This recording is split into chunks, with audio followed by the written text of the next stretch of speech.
known for. Something like Breakdown. There's a real bluesy kind of feel in that. I'm wondering, what were you listening to that? So Tom wrote it like that. Yeah. So I'm basically, except for the middle where it's. But in your solos, yeah, yeah. Where it's, I don't remember what Tom played there, but all the rest of the. That's the way that Tom wrote it on the Wurlitzer. So he wrote it on Whirly. He wrote it on Whirly. I believe he wrote it on Whirly. We cut it on piano, and then they called. I think the next day, but he'd know better than I because I was probably blind drunk. He said that it was actually later that night they decided that we shouldn't cut it on the Grand, we should cut it on the Whirly. Yeah. So we came back. But there's the little kind of solo fills that you play that are real bluesy, and it was written. I mean, those were written, or you were just No, you were just I was blowing. just kind of Yeah. winging it. But once I hit on that on a take, I thought that would be the good thing to do. Yeah. Yeah. And the opening parts on the Whirly that was written. You know, those chords were. Yeah, all this. Yeah. Yeah, that's the way Tom wrote the song. Yeah, I mean, it's beautiful. I mean, it's just Yeah, so.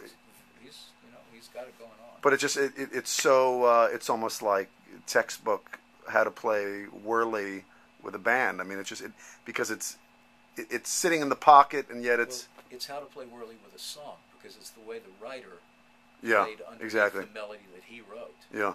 So it's back to, if you can't figure out what to play, sing the song while you play. Yeah.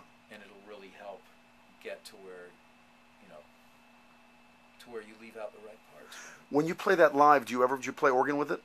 I play organ on the left hand when, like I say, on the choruses and stuff, just Yeah. one note. Yeah. And sometimes turn the reverb on the outro and we improvise a little bit and Yeah. I can do some spooky stuff. Just to kind of fill up the. Well, just playing off of what Mike's playing. Yeah. What Tom's doing, because he'll go into different raps. Yeah. Or he might leave a rap out. He might decide he wants to give a long rap and bring the band up and down and do hits and all of that kind of thing. Yeah. Are there things on the organ? Obviously, you came to it. You said you came to it because you were trying to fill out background harmonies and things, but having I came to it because they said play organ. Yeah. Having a lifetime in music now, and having a lifetime of playing organ, an instrument that now is so popular again, are there things that you could impart to the next generation of players in terms of not technique, not anything like that, but just the way that you hear organ, the way that you play organ is so musical? Are there things that you could?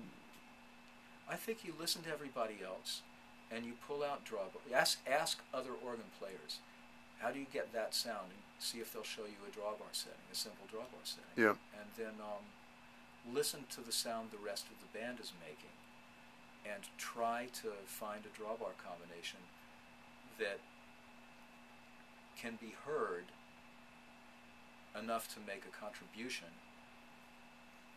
or can overpower the band where it needs to be the loudest thing, but that complements the other sounds. Yeah. Fits with the other sounds. Yeah. Because it's like an orchestra. You bring I don't know much about orchestral arranging, but you'd bring in French horns in a certain place instead of strings. Yeah. Because you want to hear the string line, maybe you'd have the French horns carry a chord. Yeah.